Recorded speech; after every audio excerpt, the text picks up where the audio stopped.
So what's up mga skiluwag, ito na naman tayo, munguha naman tayo ng takugan kasi mamumukot na sana kami kaso dagko na talaga ang dagat at hindi na magsilbi. Kaya nanlugit na lang talaga kami ng takugan kasi wala kami sudan.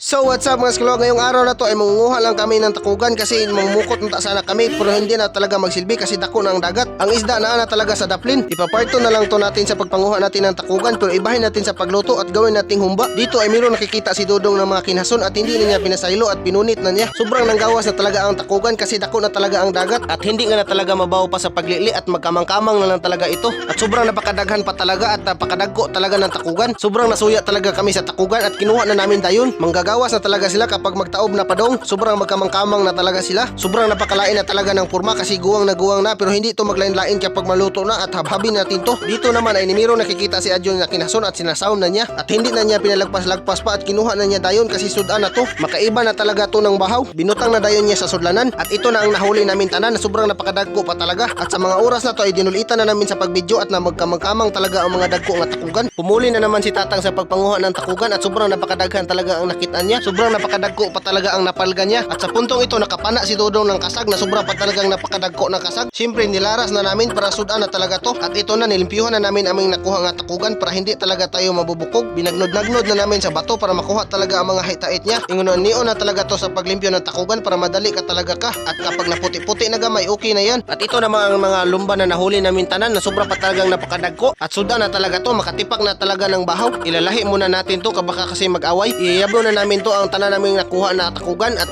mana talaga to sa paglimpyo. At yung isda na yan ay nahuli yan sa pagpumukot namin ng usa na kataktakan at napahak-pahak pa talaga ang kilid niya kasi kinaon niya ng crocodile at ito pala na isda ang nagsubad sa isda nga gamay. Napakakuyaw pa talaga kasi kaya niyang tinutuon ng isda. Sobrang napakadako pa talaga ng tiyan ng isda na to. Ito ay tinatawag nilang tiki-tiki. Dalasin na natin yan kasi sudan na yan. Ito na ang kuha tanan natin at pinainan na ni Adjon sa paglimpyo. Kinusukuso na ni Adjon para malimpyo talaga ang tanan at nagigundingkod matalaga ang mga amaw. At ito na dadalhin na natin sa ating lutuan. Nagsusmile muna si Tatang, si Maot, iyang naong. At dito na naglalakaw na kami padung sa lutuanan. Dito ay tinakang na namin ang kaldero para magisa lang ang mga lamasons. Sobra pa talagang napakayapa ng dagat at napakalinaw pa talaga. At ito ang mga kasamahan natin tanan na sobra pa talagang napakadaghan at sa kabatalyonan talaga ang kasama natin. At ito na ilulunod ng ating mantika. Pagkatapos ay isusunod ng ating takugan. Latanan muna natin yan kasi hindi yan madudutlan talaga kapag larguhin ng pagisal. At yan ang teknik ni Adjon, gigisalin mo na niyang gamay. Pakuratan mo na daw niya gamay, sabi niya. At tinakop-hakop na niya at ibubutang na niya sa kaldero tanan. Pagkatapos niya ilunod, inukay-ukay na niya ang kaldero para mahalo-halo talaga ang tanan. Pagkatapos ukay-ukayin, lagyan ng madaghan na tubig para madali talaga og lata. Lalatanan muna natin mga 10 oras para lata na talaga siya pag-ayo. At dito naman magkukuha na tayo ng plato natin na dahon pa talaga sa saging at sobrang napaka-organic yan at yan ang totoong hukaran. Dito ay inukban na natin ang kaldero at sobrang nabukal-bukal na talaga ang takugan natin at inukay-ukay na ni Adjon para madutlan talaga ang tanan. At ito na hauno ng ating takugan na sobrang napakalata-lata na talaga. Nagkukuha na si Adjon ng hukaran para hukarin ng ating takugan at pagkatapos yayaban muna natin ang sabaw kasi sobrang napakalubog-lubog talaga. Pagkatapos iyabo na dayon sa hukaran natin at iuhuho na natin yung tanan ni Adjon. At dito naman ay naglilimpyo na si Dodong ng mga houser at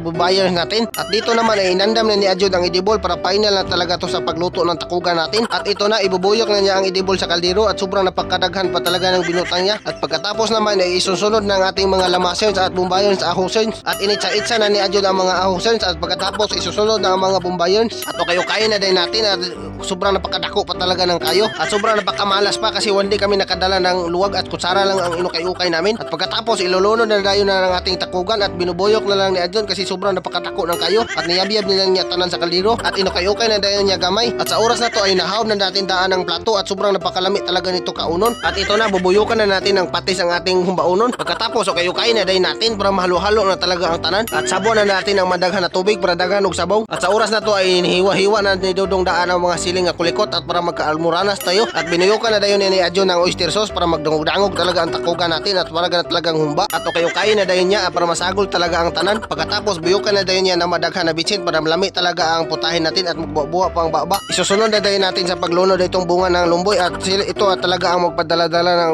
humba natin at sobrang napakalami talaga nito. Kayo-kayo na dayon natin para masagol talaga ang bunga ng lumboy at malami-lami talaga ang humba natin. At pagkatapos ilulunod na dayon natin ang ating isili na daghan pa kayo og hinog at pila na talaga kabuk ang hilaw at hindi na sa pagdugay-dugay naluto na dayon ang ating takugan na humba at hinanig na dahil ng ating mga plato. Pagkatapos sinukan na dahil natin ang mais nga kanon na sobra pa talagang napakalami nito isagol sa anghang. At ito na ang putahin natin na takugan na talaga na humba at sobrang napakalami talaga. At you can see sobrang napakalami talaga higupon nito ng sabaw. Dito ay plaster muna natin daan ang mga kanon at binutag buwag natin para paapa na talaga tayo pagayo. At ito na ihiyabo na ni Tatang sa hukaran na sobra pa talagang napakalami ng takugan natin na humba at naglagom-lagom talaga ang sabaw. At niyabiyab na talaga ni Tatang sa mga kanon at sobra talagang katag-katag niya pagayo para lami talaga ikaon. At inahuho niya para matilok talaga ang mga daghan. At ito na mga ngaon muna kami kasi sobrang nagutom na talaga sila.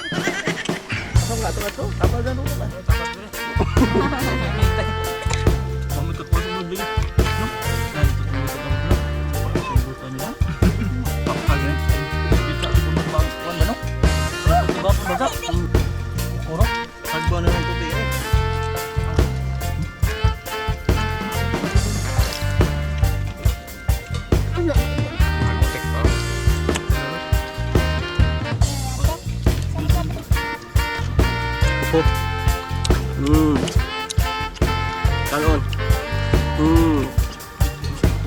Sa mga nakatikim na nito or hindi pa, i-share nyo itong video para mas maganahan pa tayo at madadami pa tayong mapufood trip.